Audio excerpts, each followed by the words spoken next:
Morning, folks. How are you? I'm Mr. Tree. I'm one of the guidance counselors here. I'm joined by Ms. Stair. You might have met some of the other counselors out there.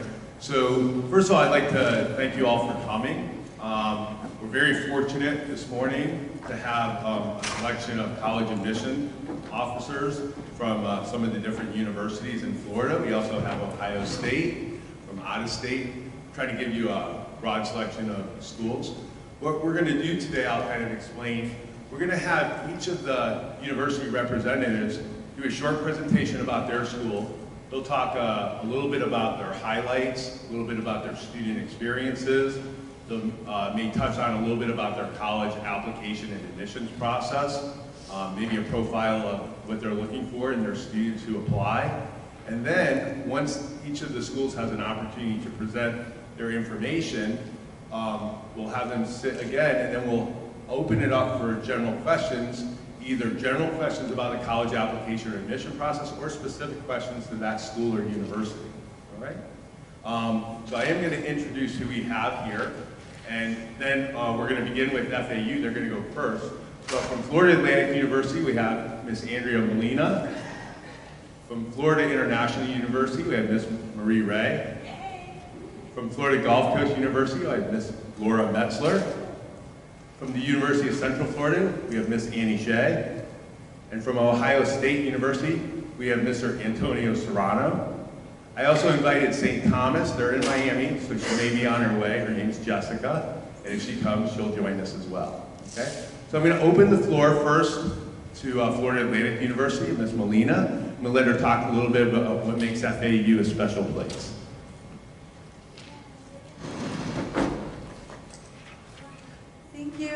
Good morning, everyone. It's really happy to be here, and parents, kudos to you. When it comes to college application, it is a student and parent team effort. It's very important to allow the students to be able to apply and go through the paperwork and the motions, but please make sure that you look over the students, definitely the student's shoulder, to make sure that everything is complete. So my name is Andrea Molina. I am a recruiter for the university, for Florida Atlantic University. I am an alumni. I worked as a student. I volunteer. I still volunteer as a staff member, to where I'm highly involved in the university. So if you have any questions after this, feel free to approach me. FAU is right nearby. In Boca Raton. We have 180 different programs in the university. We excel in the areas of STEM, specifically ocean engineering. We're the 11th largest business school in the nation. We have a fantastic medical school as well as nursing. A lot of programs that are very specialized at the university. What I recommend the students is that to start applying as soon as August of their senior year. I know our application at FAU opens up on July 1st. But around August is the ideal time. So if you are a parent of a rising senior, a student that's a junior right now, but is going to be a senior in August, we ask students to start applying there. Applications, admissions to the university, we don't start sending them until after September 1st, but I do recommend students to start applying early. And the reason for that is because scholarships, scholarships are first come, first served, and merit-based. So the students that get to apply first and get admitted to the university first get to be in a pool of students that may qualify for scholarships. The deadline for scholarships under the Office of Admissions is December 15, and we are very generous, but of course the students have had to have their work done, meaning gotten themselves admitted into the university, and as well as we look at the highest GPA and the highest test scores. FAU, we have a lot of amazing things going on at the university. If the student decides to live on campus, laundry is for free. Every activity, like as far as sporting events, they're for free for students. We're one of the few institutions in the nation that if you are our mascot, we'll give you tuition and pay you a stipend for it. So if any of your students might be interested in maybe becoming, if you're vice president or student body president, you get your tuition paid for the time that you're in office, and we give a stipend to the student as well. We love our Part Vista students. Our Part Vista students are one of the best that come to FAU. I know a lot of parents ask me and say, well, Ms. Molina, how can I get a scholarship from FAU? Like again, it's merit and first come, first serve, but I also recommend applying for scholarships outside the universities. Palm Beach has the Palm Beach Community Foundation, the George Snow Foundation, and if your student wins the George Snow Scholarship, FAU adds money to that. So I do highly recommend today, that since you're here and all my fellow colleagues are here as well, make sure that you take our brochures. Inside this brochures, you're going to find how to apply to FAU, all the steps that you have to do for a university, the requirements that cost. Keep in mind that if you're a Florida resident, you've been living in the state of Florida for 12 consecutive months or more, your student gets the benefit of in-state tuition. Aside of that, looking at a university, the programs that we offer, visiting our campus and looking at how much college is going to cost you guys. But I highly invite you guys to visit FAU. We have tours on Saturday. If you guys are wanting to come this Saturday, we're going to be open from like 10 to 3. Every year we have an open house in October and in April. I'm also going to be taking people's information as well if you're interested in being in our database. We hope that you come to FAU. We have a lot of great things to offer for your students. And if there's anything else, let me know.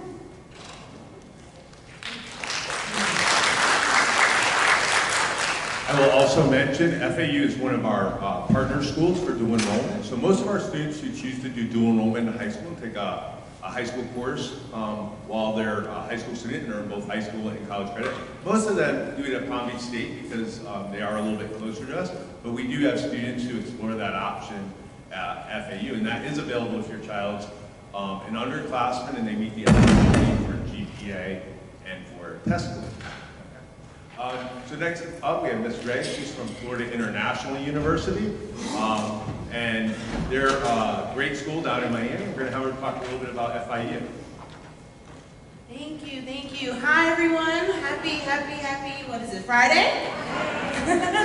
Greetings. My name is Marie Ray, and I am the recruiter for Florida International University. Fun times. Florida International University is located in Miami. Yes, it's a little far, but it's a good drive or train ride away, so you can still visit your student, your child, and creep up with them and have some coffee, right? Awesome, awesome. So at FIU, we're very selective. We take the best of the best, and that's why I'm here, because Park Vista definitely offers us the best kind of students, okay? FIU has the leading international business program, the top 5 in the country. We have the 2nd largest institution in Florida behind UCF. We have about a 58,000 student population. We have over 180 programs, so if you think it, we have it. And even if your child doesn't know what they want to do, cool, we have a program for that. We definitely air ourselves in making sure that all of our students graduate within 4 years. So within the first 2 years is very crucial for us. They will be paired with an advisor. Some programs we offer where students will be paired with a mentor. Okay? Even though we are a selective program, selective institution, we still provide access, okay? So we definitely work with a lot of community colleges with our 2+2 programs. We also offer a lot of scholarships for students of minority backgrounds, okay? FIU loves to give money, okay? But we love to give money for high-achieving students. So our average student profile, the student will have to have a 4.1 GPA, a 1207 SAT score, and a 25 ACT score. That is our average student profile, okay? Even though that's our average student profile, that is not our requirements. I also have a booklet where I can show you the website to show you all of our different pathways and their different requirements, okay? See, it's very selective, right? All right, also, we love to explore outside of the U.S. We send about 900 plus students to study abroad. So our students will experience China, Europe, Australia, to name a few, okay? So our students have different opportunities to go outside of the country because we want to make sure that they have a lot of stuff to put on their resume. FIU is very much so career development driven. Every program that we offer, every student needs to have an internship experience, okay? We also offer Handshake, which is an app only for FIU students, and they can get paid or non-paid internships. We want to make sure within 2 years after they graduate, they are employed. So we also offer job fairs for our students that are still in school and our alumni. Okay? We have a lot of partnerships ranging from marketing, marine biology, engineering. one of our deans in our engineering program knows the CEO of Google. And he offered one of our students a position just by having a casual conversation and visiting his friend on our campus. Okay? We also have a dean who's worked with our marine biology students who was on Shark Week. We also have the leading law school. For the 4th year in a row, we have the highest passing rate of students passing the bar. 86%. So it's pretty much guaranteed that they will pass the bar if your student is interested in becoming a lawyer. We also are very embedded in the community, so our students will also be able to put their footsteps in Miami. Basically, FIU gives a platform for every student to make their dreams come true. Make an idea become profitable. A student who was in our architecture program created an idea of printing out doggy bowls with names of people who are staying at the Fontainebleau Hotel. The Fontainebleau Hotel loved it so much, they signed a contract with that student off of a simple idea. And the student's not even printing it out. He's literally typing in the computer, going to sleep, coming back, and shipping it off. He gets paid $2,000 bi-weekly. Okay? At FIU, I'm an alumni, and at FIU, I see dreams come to fruition. I love FIU, and I hope your students will love it too. Thank you.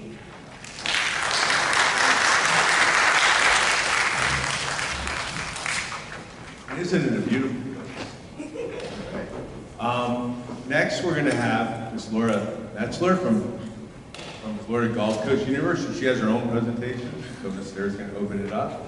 Florida Gulf Coast is over on the west coast near Fort Myers. Good morning, everyone. My name is Laura. I am one of the senior recruiters at our institution. I'm actually a graduate of FGCU, both my bachelor's and master's.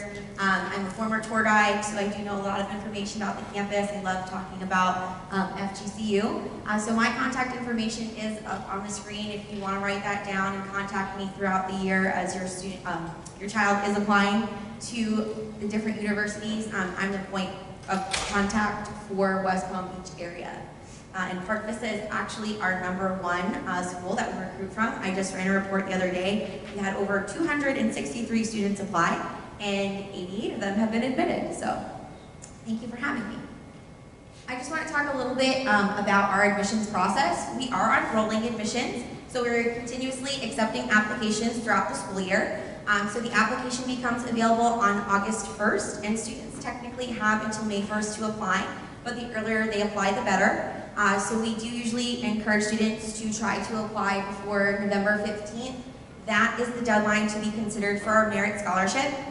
So free money is the best kind of money. My life motto is, if it's free, it's for me. So free money is always good. So applying by that date, students who are meeting our requirements for test scores and GPA would automatically receive one of the 2 scholarships that we offer for in-state students. One covers about 90% of the tuition cost, and the other covers about 50%. After that, February 15th is our priority deadline. So we say if students are interested in attending FGCU, they'll want to be admitted by February 15th. Because from then on until May 1st, we do still continue to accept applications and admit students. However, it's only going to be on a space available basis. And then we do offer some other scholarship opportunities. January 1st is our priority deadline to apply for financial aid award packages. And we do have one other scholarship through our financial aid office called the Foundation Scholarship.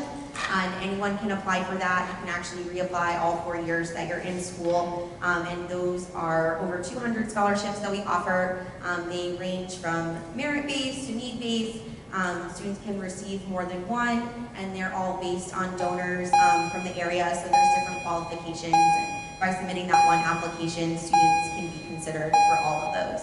But also, like Andrew said, it is really important to encourage your children to apply for outside scholarships. A lot of times students think, oh, it's just $50, what is that going to do? But a lot of people actually don't apply for those smaller scholarships because everyone is thinking that. And then, you know, when the applicant pool is smaller, $50 here plus $20 there, $100 here, it all adds up and anything is going to help. Okay. So this slide here just lists our minimum requirements. So we do require at least a 3.0 weighted GPA. On the SAT, we look for a 500 in the English reading, writing section, as well as the math with a 1070 composite. And then in the SAT, we look for a 19 in each area, the reading, math, and English with a 21 composite.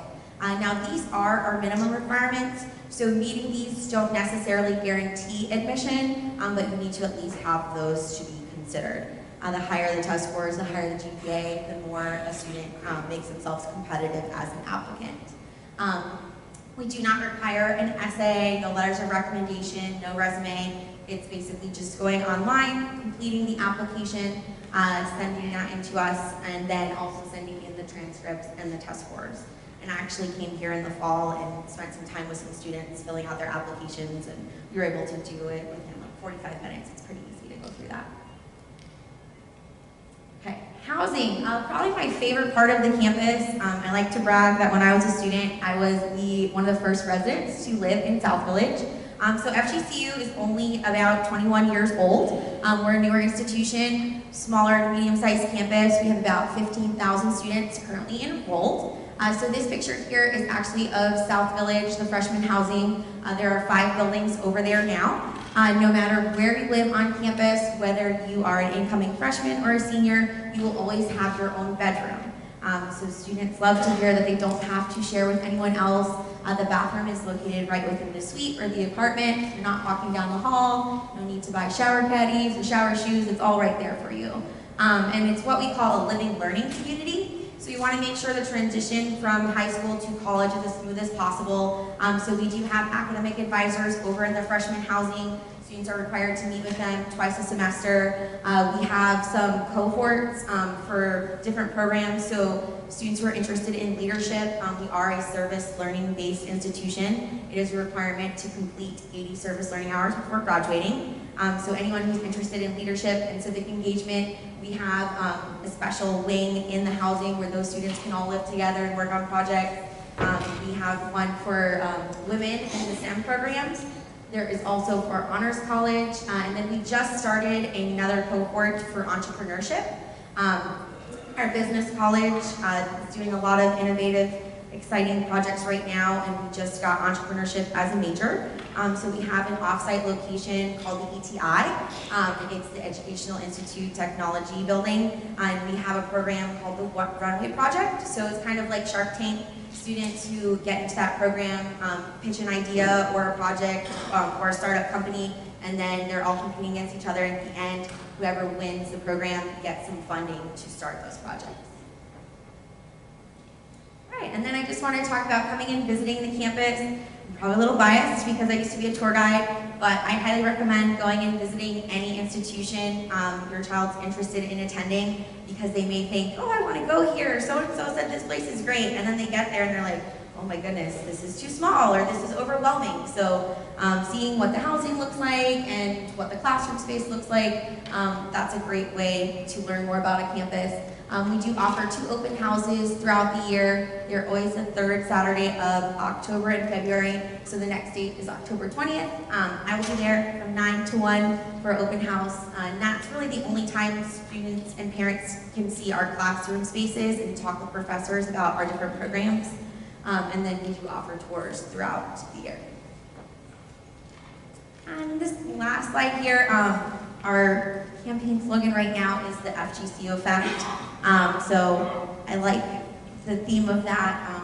We are a smaller institution and newer, and one of the reasons why I chose to go to FGCU was because I'm able to help start traditions at the university that other people will be able to partake in, as opposed to participating in traditions that were started a long time ago. So I like to think we all leave our FGCU effect behind. Thank you. And FGCU actually, like she said, it's one of the newer state universities. I was a counselor for a few years before it came into existence. It's been amazing to see how it's grown. Speaking of growth, next up we have the University of Central Florida and Miss Amy Shea.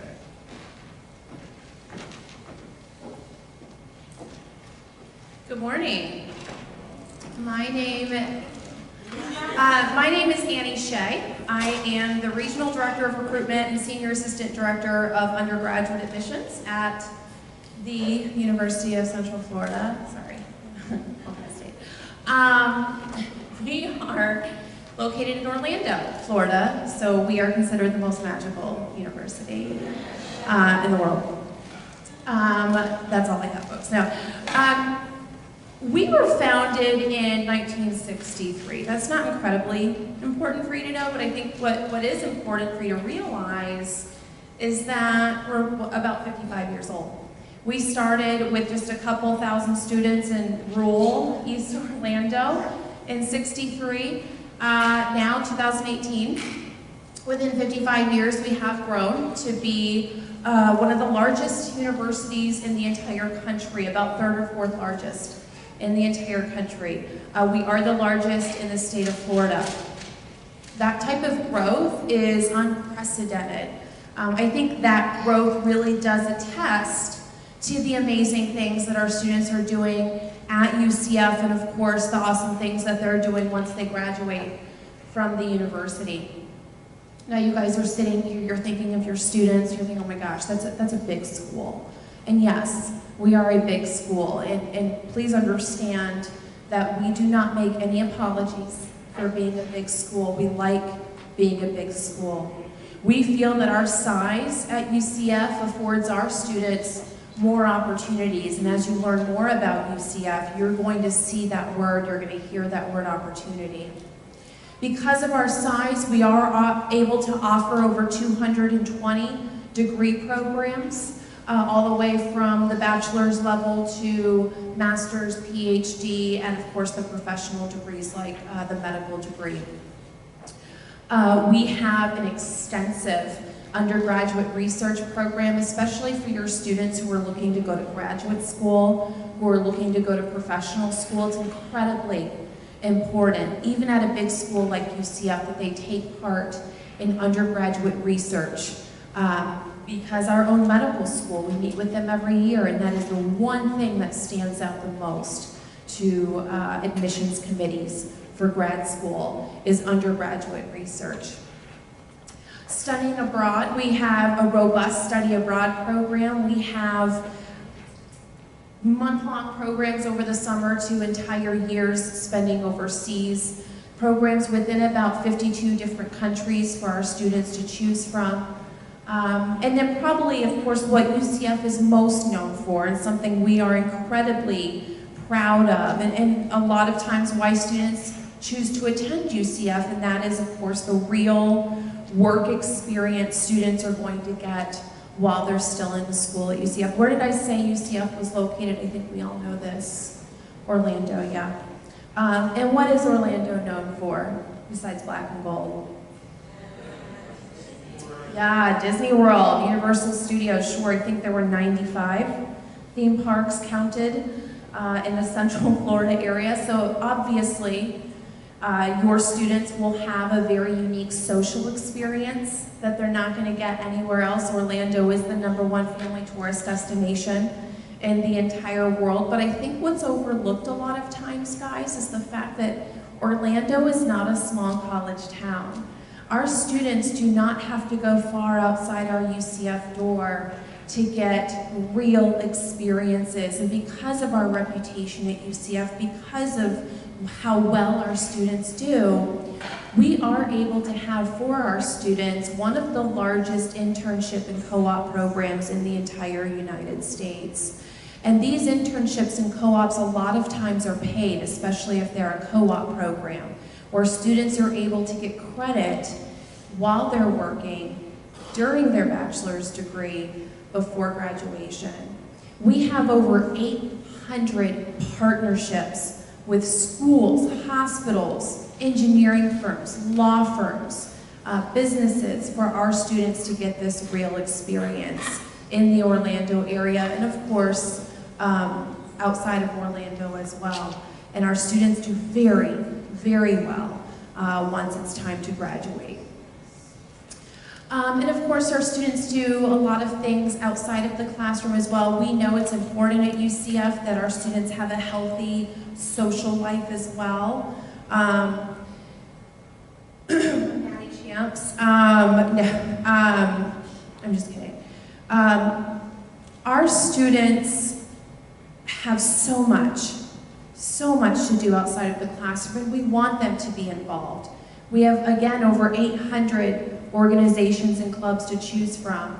We're kind of like our own city in East Orlando, if you will. But what's so great about UCF is that while we're a big school, we have these pockets of neighborhoods where our students have smaller environments to really excel and blossom during their, we hope, 4 years at UCF, to go on and do pretty amazing things because of what they do in the classroom and, of course, outside of the classroom.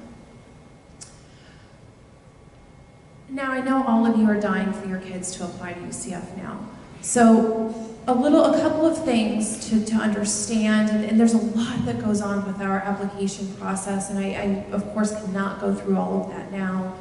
I'll be asked to leave. But a couple of things to know. One, apply early. Your students, I don't care if it's us or anyone here on the table. I don't care if we have deadlines posted.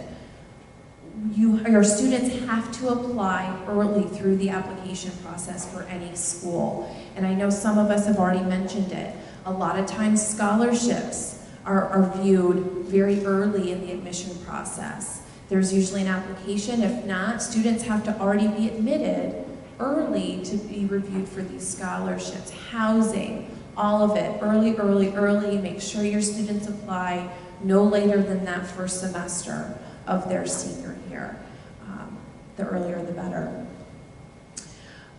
We run on a rolling admission cycle, so while UCF doesn't have a specific deadline, we will fill up when it comes to that rolling admission. So as soon as we can no longer admit students, we just won't. So that's another reason to apply early. High school transcript test scores, yes, we look at all of that. Because we receive about 60,000 applications a year, we are focusing the majority of our decision at UCF based on the student's academic profile, including the high school curriculum, cumulative academic core, GPA, test scores, grade progressions, grade trends. All of these things come into play. Now, we do not require letters of recommendation or essays, but if we find that students are borderline, maybe looking to waitlist them, whatever it may be, we do ask and recommend that students have at least a letter of recommendation or essay in their file for us to take a look at. And then lastly, guys, I do want to touch upon a very unique admission distinction program that we have at UCF. We want to award and reward high school students who do very well in the classroom. We understand, I was one of those students years ago, that test scores might not be the best indicator of student success in college. So what we have come up with is called our Top 10 Nights, or the UCF Nights, Top 10 Nights program. And basically, if students apply by their senior year by January 15th, their high school transcript indicates they're in the top 10% of their class, and they have at least a 21 ACT or a 1090 SAT, they are guaranteed admission to UCF as a freshman student. Now, the kicker with that is that while they're guaranteed admission, they're not necessarily guaranteed admission into the semester that they applied for. And my biggest example here is that a student applies for the fall semester of their senior year after graduation. While they meet top 10 requirements, they're guaranteed admission, but it might not be into that fall semester. We might actually ask they come in for the summer instead. And that happens quite often, okay?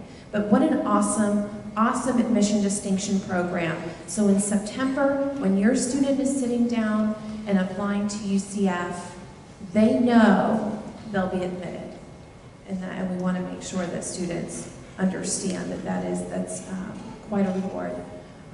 We do admit just under about 43% of our students applying. So we get wonderful, amazing students from Park Vista. Thank you so much for having me. Good night, Black and Gold, go Knights.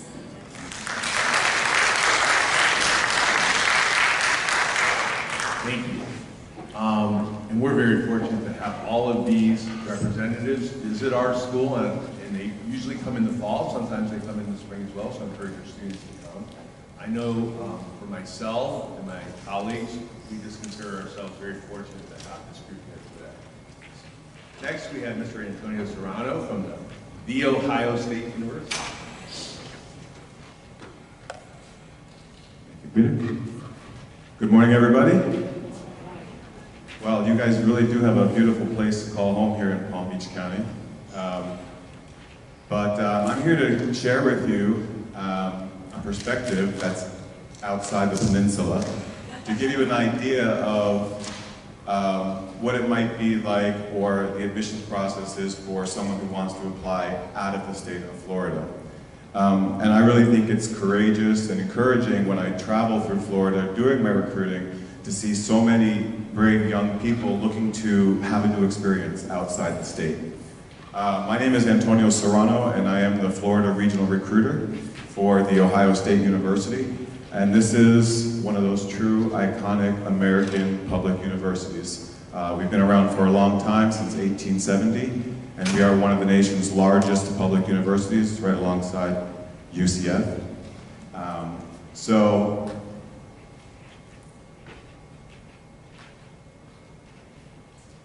We are located in Columbus, Ohio. Has anybody here ever been to Ohio? Oh, nice. So I'm pretty far from home, so I was wondering if you guys could make me feel kind of less homesick. So I'm gonna say OH. I want you guys to reply IO. OH. OH. OH. All right. That's our call to arms for Ohio State, and we do that at football games, we do that at alumni meetings, we do that when we see somebody at a Starbucks has an Ohio State t-shirt or hat on. We'll do it at an airport in Europe. So wherever you go in the United States or internationally, if someone has the logo of the big O, the block O, or something that says Ohio State, someone's gonna yell out OH, and then we yell back IO. So one of the things that makes The Ohio State University special is the city of Columbus. Now, I know you guys have a lot of wonderful things here in Florida, but we also have some pretty fantastic things in Ohio. The city of Columbus is the 14th largest city in the United States. It has a really booming economic growth right now. It's home to 10 Fortune 500 companies, several new startups, engineering firms, a huge agricultural scene, so definitely a great place to be. Definitely very diverse. We have cultures and different people from all over the world that come to Columbus, Ohio to settle, and also to attend The Ohio State University. Another nice thing about it is, even though we're the 14th largest city in the United States, we're also a very affordable city. So unlike here in South Florida, where apartment rents are really high, you can get a really nice place to live and be very comfortable on a really reasonable price. Yes. Oh, here's a small video, just 2 minutes long, to give you another idea of the city of Columbus and The Ohio State University.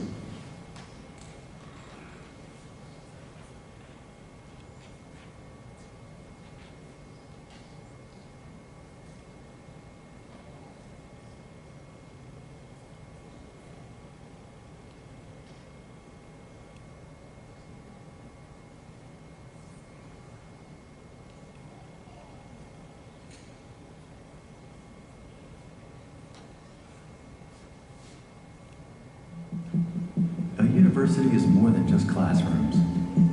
It's more than a campus.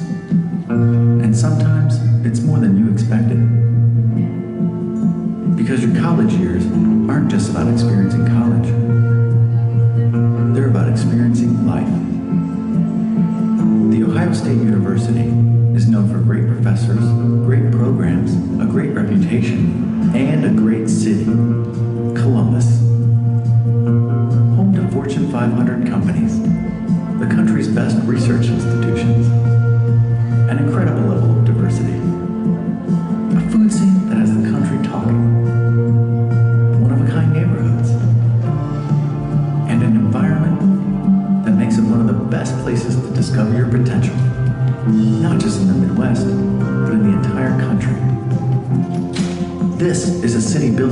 ideas.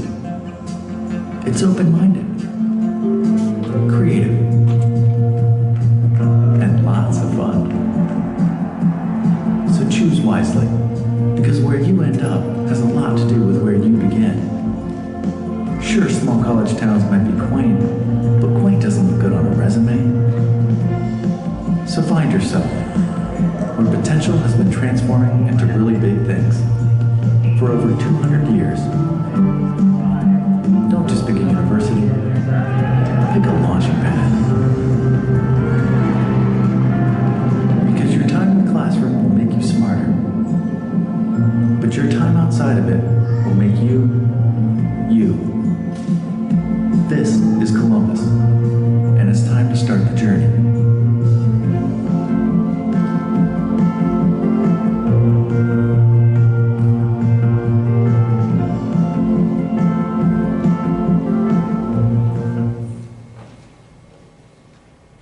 Okay, I'll let them just get the PowerPoint back up. So I hope that video gave you a little idea of where we call home. We do love our home, and we hope you will too. Hope you come up and visit us. So a little bit more on Columbus and the Ohio State University. We are located right in the city center, but we have our own private campus. So we are not a campus that is interdispersed in a downtown setting. So all of our residence halls and academic buildings, athletic facilities are all on a private location, as you can see right here. We do require freshmen and sophomore to live on campus. And being such a large university, we have done numerous studies and found that students are more successful when they live on campus. They're not going home and having to come back for extracurricular activities or for tutoring. They're right there where they can access all their support services, their clubs and activities. It helps them get engaged and become leaders on campus. So the Ohio State University is an academic powerhouse. We have numerous programs at The Ohio State University that are all highly ranked. Right now, we are ranked number 12 overall for public research institutions. We have the #1 political science program in the United States. We also have number 15 for business programs in the Fisher College of Business. We're the top 30 for engineering programs in the United States as well. So a lot of super programs, over 200 majors. So if your student is undecided, they can come as an undecided student and have a ton of different options to choose from, and know that they'll all be highly ranked programs. We do help students navigate that through different assessment testing, aptitude testing. So if they are undecided, they will get special advisement that'll help them to navigate the curriculum to find the major that's best suited for them. So one of the things that we really believe strongly in at The Ohio State University is learning through experiences, whether that's through internships, creative expression, leadership opportunities, service learning, or one of our many study abroad options. Like some of the other schools here, we have study abroad in any continent you choose with The Ohio State University. We also do smaller study abroad trips, so we'll have actually faculty-led study abroad that we do in the month of May, and also during breaks, spring break and during summer break. So those will actually be curriculum-based study abroad programs led by faculty, or they can do a traditional semester abroad at a location they choose. We also are one of the top research institutions, so regardless of the student's discipline, they can get involved in undergraduate research. And like Annie said from UCF, it is one of the biggest things that grad schools are looking at. So if your student is looking to get into our veterinary science school, or the medical school, or the dental school, or engineering postgraduate degrees, research is really going to put there in the next level. So that's definitely an important opportunity. So it's all about finding your fit. And we know at The Ohio State University, while we do these presentations, we're not going to be the right fit for everybody, but we want to be able to provide this opportunity to any type of student that's out there. So no student experience is going to be the same. We have one of the nationally ranked first-year experience programs. And during your first-year experience, or FYE, students are going to be given a little bit of hand-holding. So we know a lot of our students coming from out of state are going to have to get used to a whole new city, a whole new bus system, a whole new cultural environment adaptation. So we do a lot of programming with them in their first months that they're there to really get them rooted in the Columbus experience and Ohio State. During their second year, they'll go through our sophomore transitional experiential program called STEP. Once students complete that program successfully, they will receive a $2,000 research grant that they can use towards any research project. So that's kind of putting our money where our mouth is in that research kind of venue. And there's a ton of things to do through programming, whether it's going to the Horseshoe and watching an Ohio State football game, listening to the marching band, or getting involved in one of the concerts or cultural experiences on campus. So what happens next? Application requirements are going to be a little bit stringent for schools like The Ohio State University. We are a highly competitive university to get into. We have a November 1st early action deadline. So for you guys here in Florida, you want to make that November 1st early action deadline. It's non-binding, but it's also our scholarship deadline. So I know if I want to be competitive with these guys, I got to get you some merit-based scholarship. And we do have a lot of scholarship to offer at The Ohio State University. We actually offer up to full cost, which is tuition, room, and board. But you have to apply by November 1st to be considered for those things. So come August 1st of your student's senior year, you're going to start the common application or the coalition process and get everything submitted to us by November 1, and we will hopefully be competitive with our scholarships to make it a reasonably affordable school.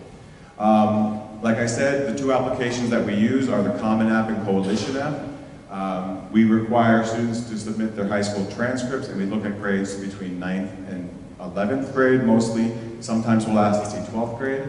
Official SAT or ACT. We don't have a preference, and we'll always take the best score. I recommend taking the test multiple times and taking both tests. Send in any score that you get. We're only going to use the best one. So if they do poorly on the first one, don't hold that score back just because you think it's poor, because it may make you miss a deadline later on. Always submit scores and then resubmit if they do better on the next time. For international students, if there are any international families out there, they will have to have proof of English proficiency through the TOEFL. So here's a class profile from our last year's class. Ranking is pretty important for us. And the reason why we do ranking as an important factor is because we want to provide access and diversity for all students to have the Ohio State experience. So 67% of our incoming class were ranked in the top 10%, and 96% of our incoming class was ranked in the top 25%. So we are getting the best from high schools across the United States. Our average ACT score is a 28 to 32, and our average SAT is a 1310 to 1430. Okay? So again, this just shows you the rigor that it is to get into competitive universities. So make sure that your students are taking really strong college prep classes through AP and IB, dual enrollment, ACE or Cambridge are all acceptable platforms to show that next level of college prep.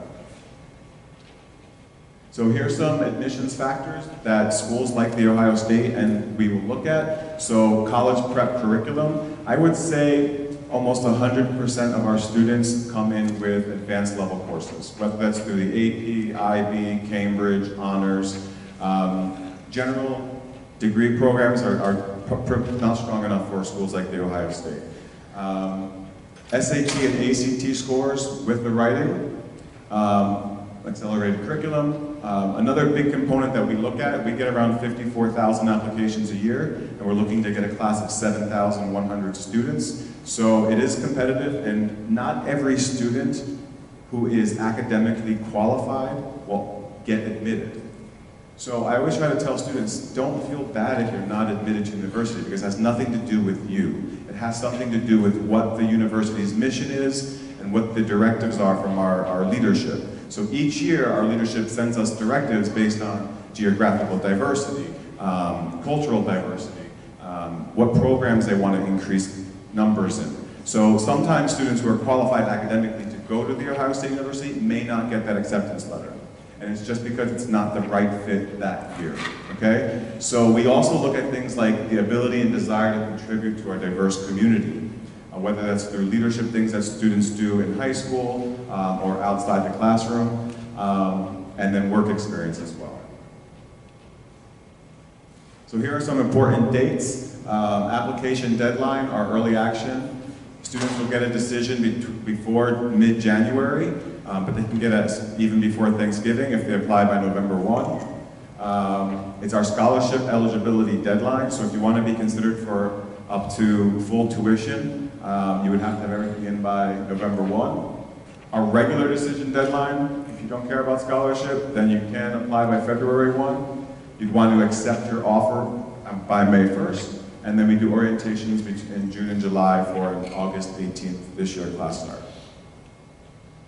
If you have any questions, I am your admissions counselor and I am readily available to you. I do have a local number, so you can reach me on my cell phone. It's listed there. And my email is my last name .1032@osu.edu.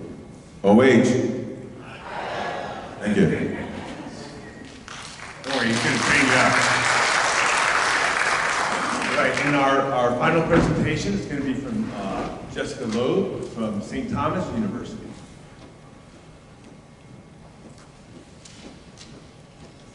Hi guys, good morning. Happy Friday. Thank you for welcoming me to your beautiful campus. My name is Miss Jessica, and I'm the admissions counselor and recruiter from St. Thomas University. So St. Thomas University, we are a small, private Catholic university in North Miami. We're kind of like a hidden gem within the college landscape in South Florida. What we really provide is a boutique private school experience for our students. We have around 5,000 students, 3,000 undergrads, 2,000 graduate and law school. Our class sizes are small. Our student-faculty ratio is 11:1. So your students will be getting a very personalized experience within the classroom. Their professors will know them. Many of your students, they want to do challenging things and enter into competitive jobs, computer science, the medical field, law, high-level writing, and those things are really challenging. And I mean, to me, this is a big auditorium-style space right here, but a lot of the classes that your children will be in the first year or two in school are going to be very, very large auditorium-style spaces. Some people love that type of thing and thrive in it. I know for someone like me, I haven't been to a big school since middle school, and I'm not going back. I like the more intimate environment, the community space. Even starting the admissions process, it really feels like family. Okay, I know the families and the students very closely of the students that are coming in the fall, and that carries with them the entire time they're in school and then after they graduate. It carries with them their entire life. They're going to be a part of this community, okay? So I'm a graduate student there, and I can tell you my professors really look out for me. They know my strengths, they know my weaknesses, they know how I can improve and bring me up to that next level. They meet students where they're at, whatever their level is, and help them grow. And they're able to do that because of the small class sizes. Not only do we have those small class sizes, every student is going to have an academic advisor at our school as well, who's going to help them get registered, get access to resources on our campus, and just really develop them in terms of internships, career opportunities. We also are big believers in hands-on learning experience. So we're another school that is unique in that we give research opportunities to our undergraduate students. And we can do that because of the small class sizes. And when I give tours of the campus and we go into the science building where they're doing research, I always see one of our amazing professors, not an adjunct, not a graduate assistant, a professor who's a leader in their field, who has a PhD, working one-on-one with a student who really wants to excel or maybe is having trouble and struggling. That's the type of relationships that your students are going to build at our school. Okay, our motto is we develop leaders for life, because every student can find their niche at our school. We're not a diploma factory. We are like a leadership development institution.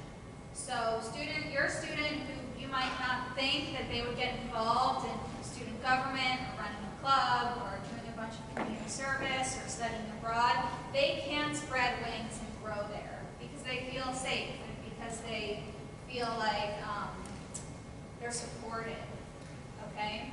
We have one campus. It's a beautiful campus. What I like about coming up here is that it's calm.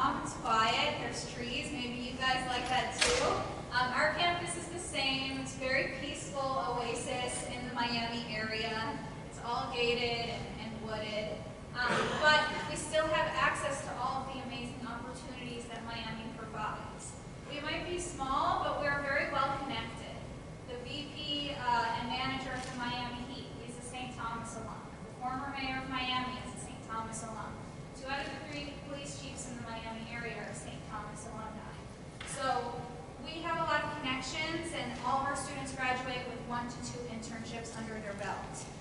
Let's say you have a student who, they want to study psychology. They want to study something that they're going to need a master's degree to get a well-paying job. You can slide right into a master's program from your undergrad at our school. It happens all the time. And we have a number of competitive master's programs, like 1-year MBAs, 5-year pathway to get your bachelor's degree and master's degree in criminal justice, a 6-year pathway to get your Juris Doctor, your law degree, and your bachelor's degree, 5-year communication arts degree, all types of things to just help your student along in their career and also do it on a very timely basis. Do you guys know the average rate it takes a student to graduate with a 4-year degree? 6 years. So you think it would be 4, right? But it's not. And the reason why, maybe you guys are finding this out now, but college is a big bureaucracy. Okay? There's a lot of new things to figure out. And at a lot of places, you're going to try to figure something out, and you're going to be passed around, and you will literally be told, take a number. Okay? And not everyone has the patience for that. You still might not get a great answer. That's not going to happen at our school because we have so many resources and so much attention and so many relationships to every student. So there's less chance of them slipping through the cracks like that. Okay? And we give 6 classes for the price of 4 every semester. So what that means is that students have room to grow, to play, to find out what it is they want to do. If they, 6 classes is a lot to take in a semester, so if they don't want to take 6 classes, they can roll over 2 classes into the summer and take 2 free summer classes. And this ensures that our students graduate in 4 years or less. As far as our majors, we have over 70 majors on our campus, and some of our most popular ones are our pre-professional science programs. We do biology with a focus in pre-med, pre-vet, pre-pharmacy, and what's the other one? Pre-dentistry. Got it. We have nursing, criminal justice. Nursing is a very popular program. Criminal justice, law, of course, because we have a law school. Psychology. We have some new programs in big data analytics, cybersecurity, computer science, of course. We always try to stay on the cutting edge and add programs in very high demand fields. We're interested in making sure that students have a very strong job placement after they graduate, and we have a very strong career services department that will help them get there. Like I said, I'm a master's student, and one of my friends in my program, her internship component, she just got hired at her internship. That happens a lot. Remember how I told you about at the VP of the Miami Heat? He started at the Miami Heat on his internship in sports administration. If you have a child that loves sports, this is a great school for them because we're the first accredited sports administration program in the country. So we write the curriculum, literally, of any other sports administration program you find anywhere else. We're NAIA accredited athlete scholar school, so we do have sports on our campus along with many other ways for students to get involved and have that real college experience. We're about an hour, 20 minutes away, so maybe less or maybe more depending on traffic. We do have a few computers from up here. It's nice if they can take the tri-rail and we'll pick them right up and take them to our campus. But we also have dorms on our campus. It's not required for students to live on campus, but the dorms are really nice. They're renovated. They're new. They're pretty. Now I know what you're all thinking. Okay, sounds great. I'd love to send my kid to private school, but it's expensive. I can't afford that. I mean, Bright Futures, hello, why would I go to private school? Well, we are an extremely affordable private school. That's what makes us so unique. We give $10,000 to $15,000 scholarships automatically to each student. Like, you don't have to apply to the scholarship separately. You're automatically going to be assigned the scholarship when you get admitted. And they start at $10,000, and the highest they go is $15,000. It's on a scholarship grid, so the higher your GPA test scores, the higher your scholarship will be. $15,000 is half off tuition right there. I've seen many students from low-income backgrounds, high-income backgrounds,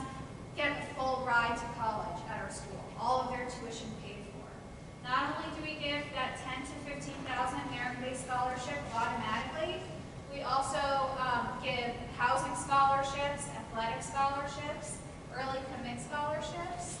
We have rolling admissions, so we have no admissions deadline, but as everyone keeps telling you, the early bird gets the worm.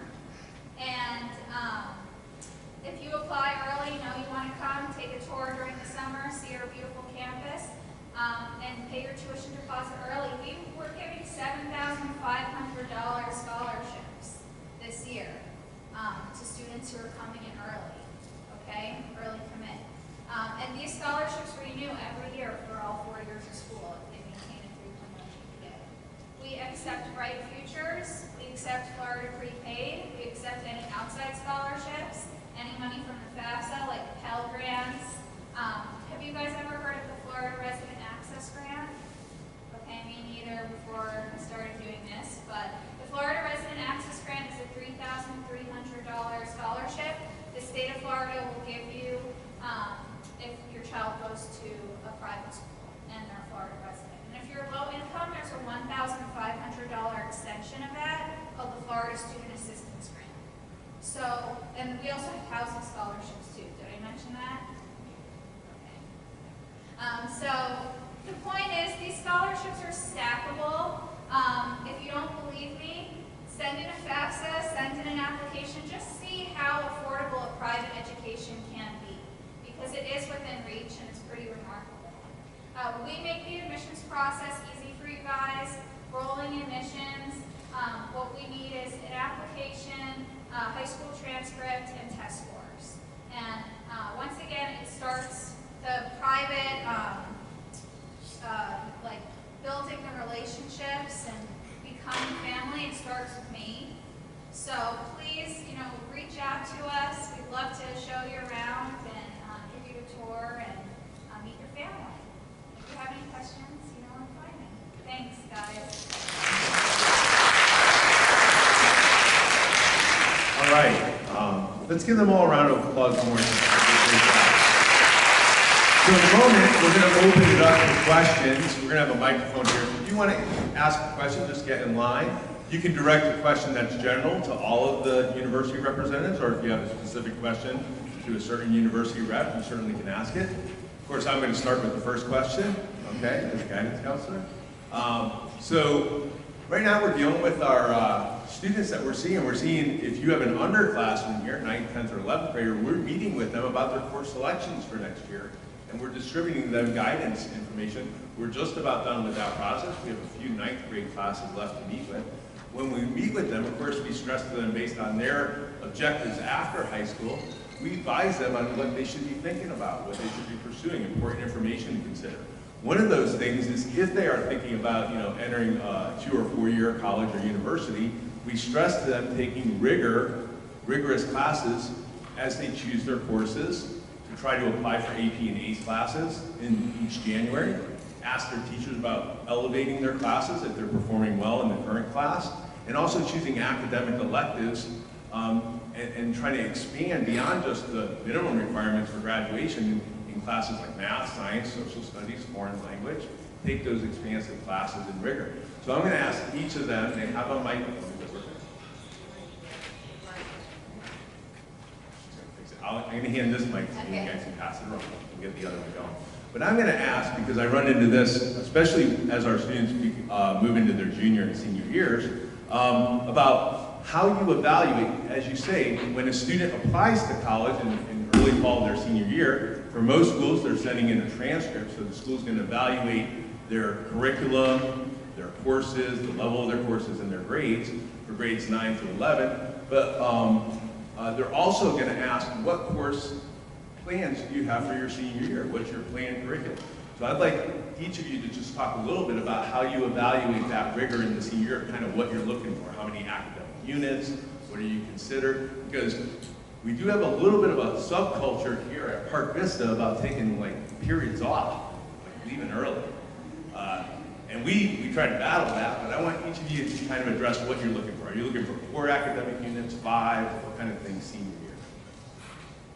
Well, if your student is going to be leaving early, hopefully it's to be able to be involved. One of the things is that FAU looks at mostly, we are a state school. So we are going to look at the GPA, at the student's GPA and test scores. We do super score, so just like Ohio State said, test as many times as possible. Make sure that your student is getting the support. If Vista offers any support as far as testing for the SAT, ACT, allow the student to test as many times, and we do take the highest score of each attempt and of each section. GPA is very important, specifically in areas of STEM, engineering, College of Science, nursing, medicine. We look to see what's the highest math that the student has. For example, if you did math for liberal arts and you're trying to do engineering, the College of Engineering is not going to, is most likely going to put off the student to change their major. So very important if your student is interested in the sciences, that their sciences are A's and B's, as well as their maths. And the foundation of college is reading, writing, and math, you know. So we focus on those 4 units of English. Those 4 units of math are very important for those that are not going to be, for those who are going to be engineering, those sciences and maths are very important. Extracurricular are always great. It's always very good for your student to be involved in 1 or 2 things that they're passionate about, because if you have a student that's undecided, that's where they find out what they can be or who they want to be. But as far as state schools, because we are, we report those numbers to the state of Florida, we do want to see high GPAs and test scores. Yes, it's pretty much similar to what FAU said. When we look at transcripts from your institute, from Park Vista, we mainly look at core classes. We don't look at electives. Definitely, if your student is taking AP, IB, Cambridge, or any dual enrollment classes, it does give extra weight to their GPA. We will only look at the weighted GPA in regarding to our requirements. We will also do super scoring. So yes, your student can take the test more than once, but it is expensive. So I definitely say make sure that if you are a 10th grader or 9th grader in this room, make sure you utilize the PSATs, utilize to see what is their best fit test-wise, and then take that test and study that the most. The benefits of taking both tests, because we only require the student to take at least once, and we'll take the highest of which one. Either the SAT or the ACT. I recommend them to take both, to be quite honest, because let's say if they don't do well on their SAT math portion, but they did great on their ACT math, we will use the ACT math to replace their SAT math, in addition to super scoring, okay?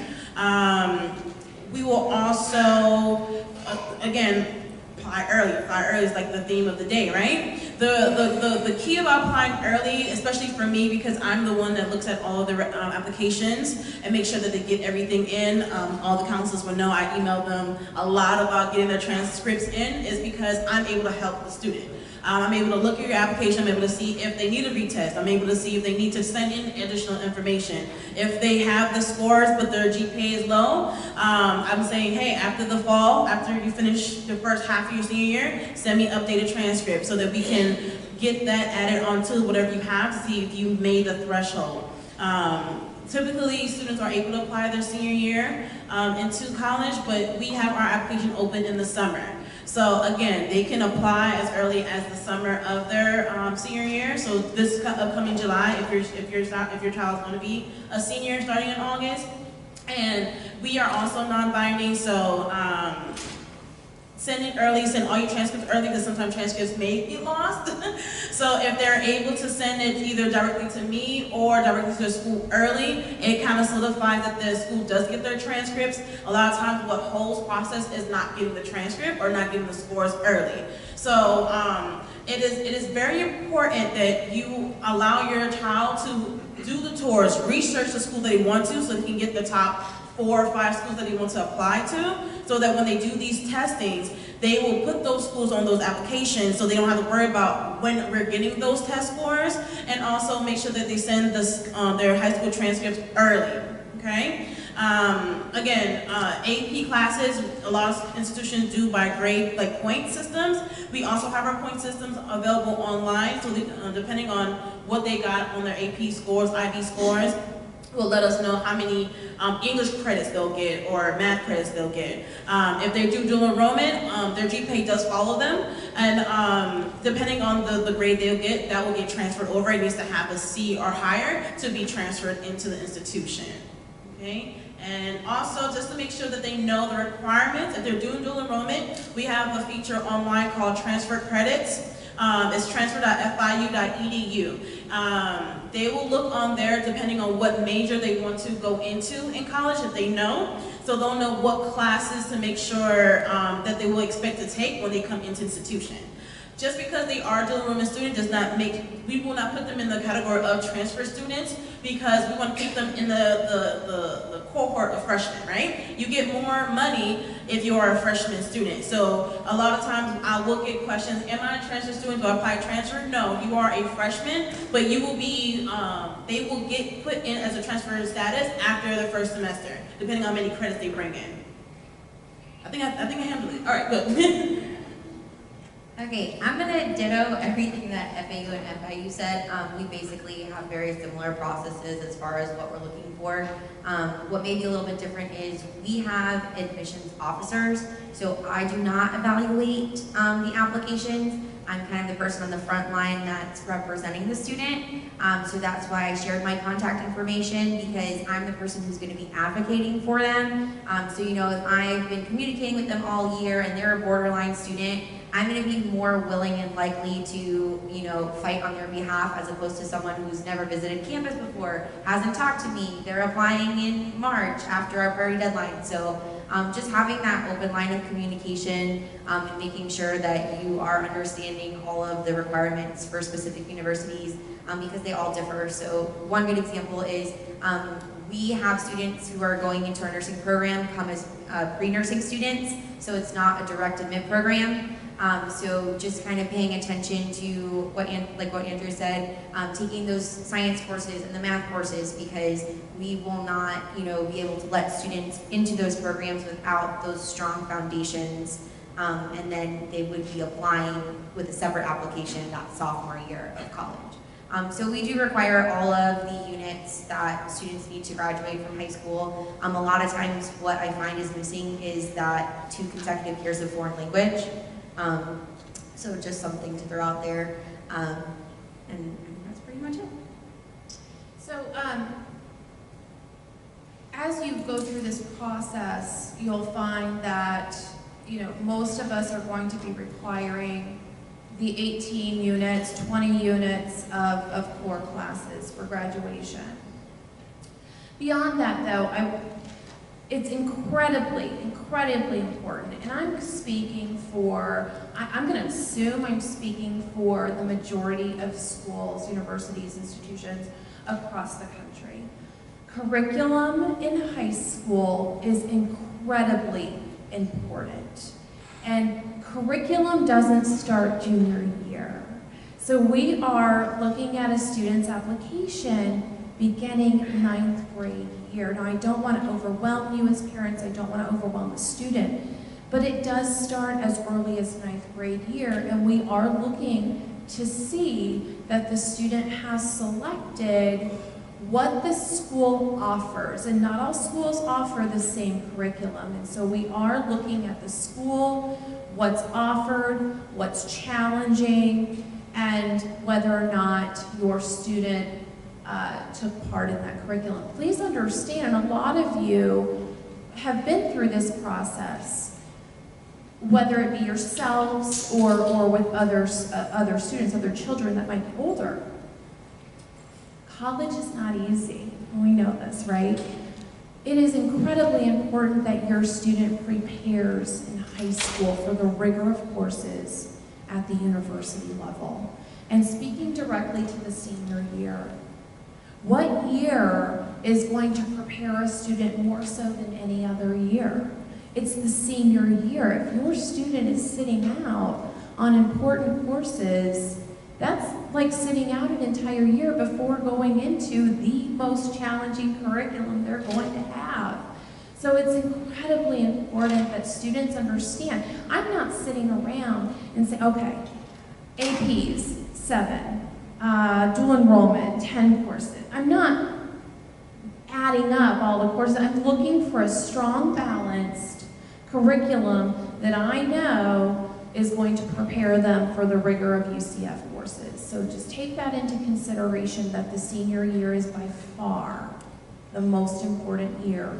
Even though we're not necessarily looking at some of those courses for admission, because we're looking in September, October. Eventually we will, but just for the challenge of those courses and being prepared to do well their freshman year, they've got to take challenging courses that senior year. You're here. That's perfectly said. Excuse me. That was very well said, and I would say that's the same for Ohio State. The only thing that I will add to that comment is for out-of-state universities, when you're looking to do dual enrollment sort of classes, and I hear this a lot from Florida students because there's so much an emphasis on dual enrollment, they think they're going to come in with an associate's degree. And that's not going to be the case when you leave the state of Florida. It might be the case here in Florida, I'm not sure, but when you leave the state of Florida, you go to a competitive university, just because you've done dual enrollment doesn't mean you're coming in with an associate's degree. So I know it steers a little bit away from your question, Peter, but I just wanted to add that in at this point because I think it makes sense. Out-of-state universities will look at AP very strongly. We do look at IB very strongly. And I know here in Florida, ACE or Cambridge program is very popular. It's not the case in any other state. So if you're looking to go out of the state of Florida, ACE and Cambridge may or may not be admissible for credit, but we will at Ohio State look at them on a case-by-case basis. But we have an articulated kind of thing with AP and IB that you can see online that'll say, okay, if you get a 3 or better in this AP exam, it'll come in for this credit. So be conscientious. If your student or your son or daughter looks thinking they may want to go outside the state, plan for that as you're preparing your curriculum. Okay, so you may not want to take a lot of dual enrollment, or you might want to just take some, but don't expect that they're going to have an associate's degree. They're going to be well prepared for what's coming up in that next 4 years. So I would ditto what everyone else said, just like everyone else. We will take AP, IB, Cambridge, CLEP, dual enrollment, if there's a passing grade and if the appropriate official paperwork is provided in a timely manner. We're really looking at some things to be aware of is unweighted versus weighted GPA. Some schools use a weighted, some use an unweighted. We use an unweighted GPA. And what the difference is that the weighted includes the AP and IB and all those extra credits. They make the GPA higher because those are more challenging credits. Okay, so your student has 2 different GPAs if you're not aware. Same as everyone else, I recommend taking the 2 different tests, the ACT and the SAT. There are 4 different learning styles. So the SAT has more time, and the ACT, is that right? More time, or does the ACT have less time? The ACT is probably faster. The ACT is faster, and the SAT has harder questions but more time. So it's just different learning styles, and they might have a better score on one than the other.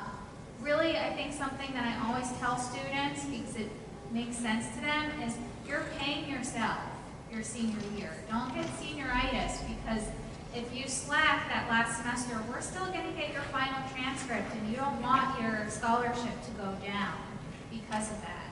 There's also a balance, because I see how students get burned out, and then they're getting burnt out, so they're taking a break, and then we know they're going to go to college and have to do very rigorous classes. So it's like high school and college is a marathon, not a sprint.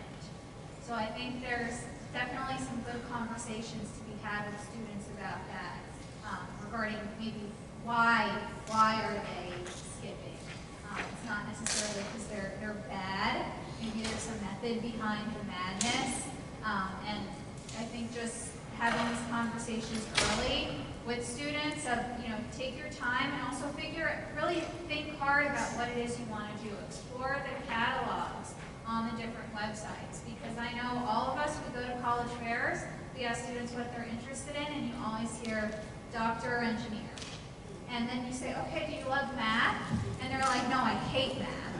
Well, that's gonna hurt them when they're in college and maybe make them graduate, like not on time at the pace that they want.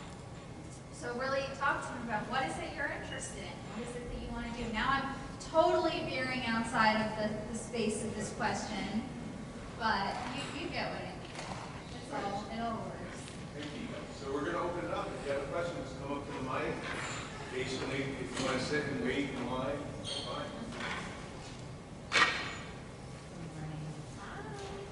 Thanks guys for being here. Thanks you guys for setting this up. I'm going to be here in Florida, so this is very interesting for Mass State. You're right about that. The ACE classes and the Cambridge class is completely foreign to me.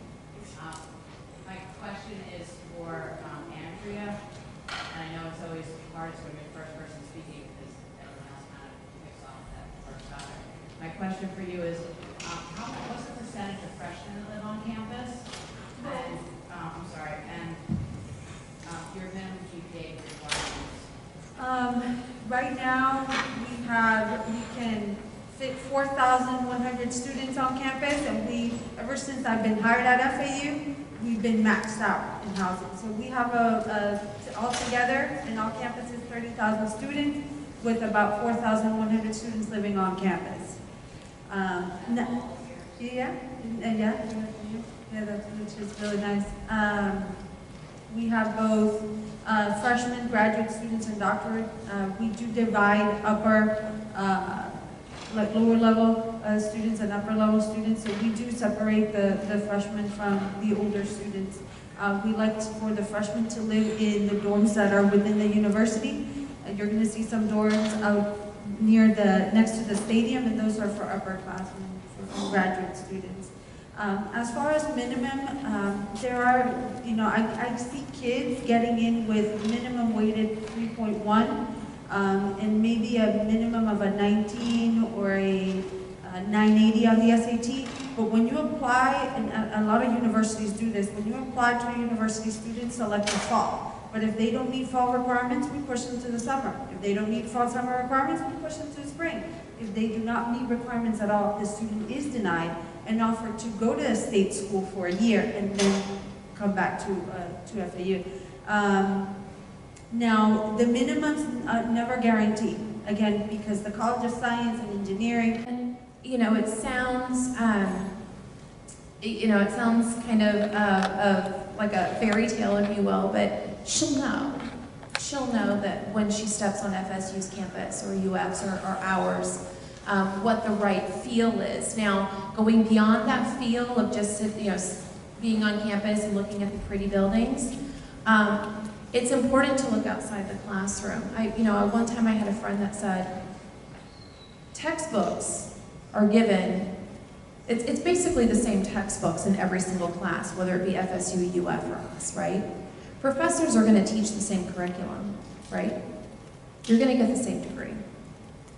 What outside of the classroom is going to be available for that student to set them apart from other students graduating in math, chemistry, engineering, what have you? What kind of work experiences with Siemens or Lockheed Martin or NASA or high schools or hospitals or what have you are you going to have the availability to be with? What kind of research opportunities does FSU, UF, and UCF have available, especially in the STEM, the sciences and maths? What kind of environment does the university offer for your student? What kind of organizations? What does your student like to do on the weekends that the university matches up with? There's so much beyond just, well, what do you have over, what the next school has? We're all three absolutely fabulous institutions. But it's the right fit for her. And let me also say, guys, before I hand this off, there's not a soulmate institution for every single student. I wish it were that easy, that there's one school for everybody. That's not the case. A student might be looking at a big school, so they might visit Ohio State, they might visit UCF and FIU, and they might have a good feeling with all of them, but then there's more to look into: the professors, the classrooms, the work experiences, the research. that's going to be offered and what's best for them. St. Thomas was talking about classroom size, all of it, taking into consideration. So when you do visit campuses, try to go to the open houses, spend a lot of time at that university, aside from just the tour, aside from just the information session. Go into classrooms, eat on campus, and things like that. It really is the honest answer I can give you, because I'm not familiar with other institutions other than my own at UCF, and students will have a great experience anywhere they go, but they have to take initiative and be involved as well. I just want to add something to that. And finding institution, definitely about the fit. You also want to find an institution that's at the right academic level for your son or daughter. Choosing a university that is too competitive or not competitive enough will make a difference for that person's experience. So if you have a high caliber student, you want to make sure that they're going to a university that provides peers that are going to challenge them academically and have the resources to facilitate that learning for them.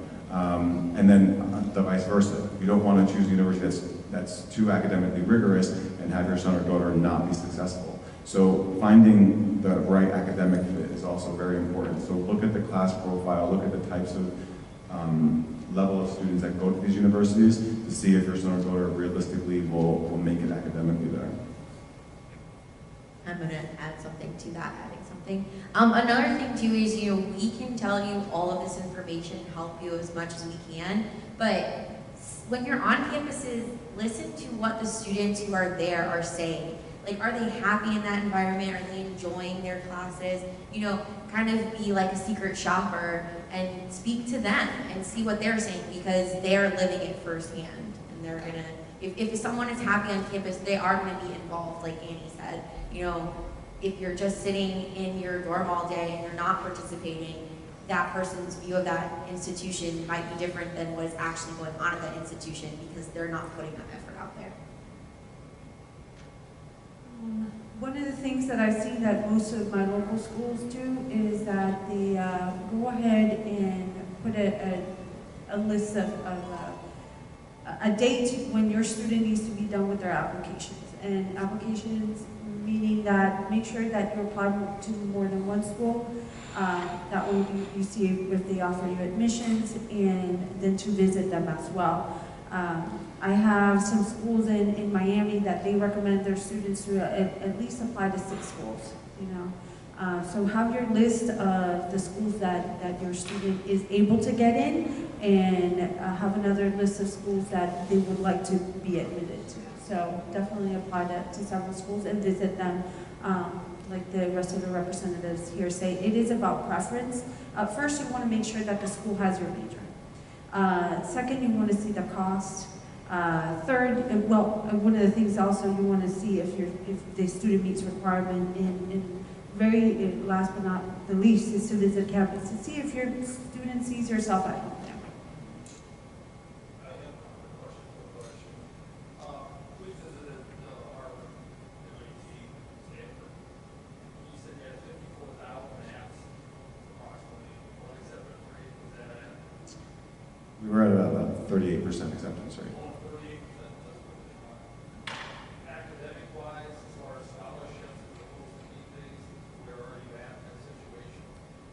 Merit-based scholarships? Yeah, merit-based. Yeah, so our tuition for out-of-state is around $28,000, and our need-based or our merit-based scholarships go up to $18,000 just in merit-based scholarships. But then we also have additional scholarships in leadership, athletics, creative performing arts, diversity. So there's ways to get full tuition at The Ohio State University. But for just merit alone, based on test scores and GPA, it would go up to $18,000.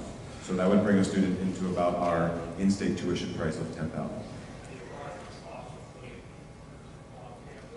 Yep, it's $12,000 for room and board.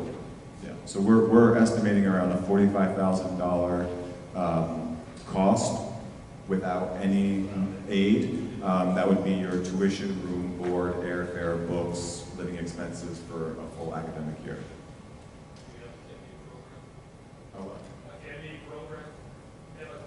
Yes, sir, we do.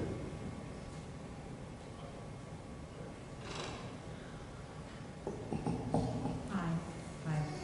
So, I think I'm a little unique from the people in this room because my daughter is a senior and she's already been accepted to UCF and she will be going to UCF. Go Knights. But I do have a question since I'm here. She will be starting summer session. She applied for summer session with the information that she told me that you have to attend a summer session in order to fulfill, your bachelor's. So she decided the first year was the best to get her acclimated. It was such a large school, which I agree upon. So orientation, we're going in June. Is there anything that I should be doing between now and June as far as Florida prepay or finding out what courses she's going to take this summer? Is there any, I feel like I should be doing something, but I'm not doing it. Welcome to college, having a student in college. No, we want you to be involved. So, orientation is kind of where things start. Okay, so, you've if you haven't applied for housing yet, do so. You clearly have already applied for orientation. We could go into this, but, the health documents and all that kind of stuff can be turned in before. But really, once you said it was your daughter, correct? Attends orientation, that's when everything starts. She's going to sign up for her classes there. She's going to get her Knight's email account. The biggest thing you can do is go with her. We have a separate parent orientation simultaneous with the student orientation. And so we do ask that you go because there's so much information for parents as well. No doubt whatsoever. But at this point, you are doing fabulous, yes. Make sure your daughter checks the portal for UCF and for, we all have kind of those online portals, to make sure that the checklist is up to date and that they're following it. Go Knights. Yeah. I have a general question. When schools talk about the SAT and super scoring and reading and math and taking advanced and multiple tests, how come that doesn't happen as much with the ACT and the different sections of the ACT? I'm sorry. From what I've been told, the ACT actually asks us not to do that. The ACT is designed in a way that the best indication of the student's ability is through the composite score. And so with SAT, it was not designed in that way. So a lot of us, not all, but a lot of us will super score the SAT, but not the ACT. They ask us not to in the way that it was designed. If you go to the ACT website, there is a link on there that will tell you the colleges that will super score multiple ACT reports. It is a small test. Go ahead.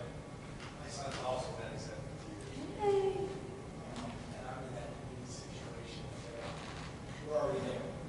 So I asked some specific questions. I want to talk to you later or about something about when we notify.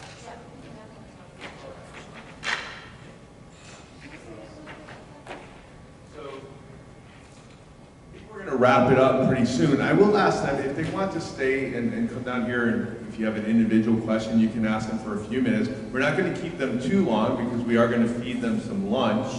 And some of them are going to, most of them I think are staying. And if your students don't know, we do have our senior college signing day later today at lunch out in the courtyard. You'll see the flag below. Some of them said they couldn't sign because they have to leave right after lunch, or right after class. So, That's my soapbox is, this thing where I have to have no 6, no 7, but I'm going to Harvard. And I go, yeah, where's your mom? Where's your dad? We have to have this conversation. Or I want to go to any of the state schools, and I'm going to take no classes, student aid, art, medical, and so I'm going to do my English, my economics, and my American government. And then I go, I'm going to have to get your parents in here to sign some stuff. And it's the I told you so papers. Okay? So there's my rant. That was all right. Hope you all don't want it. and then for the underclassmen, if you have an underclassman, encourage them to go to the courtyard because we'll have like a mini college fair. We also have some branches of the military coming. The Army, the Navy, the Marines will be there. I don't think the Marines, where are they bringing Mr. DeWall? Humvee? They wanted to bring a flight simulator, but they weren't allowed to, I guess. I thought that would have been cool. We'll also have the Palm Beach Sheriff's Office talking about careers for them. So we'll have about a dozen universities at lunch that they can check out. All right? Give them a round of applause. I appreciate these folks so much. They come, they help our students, and they really do support us as a school counseling team, and we really do appreciate their time today. Thank you very much.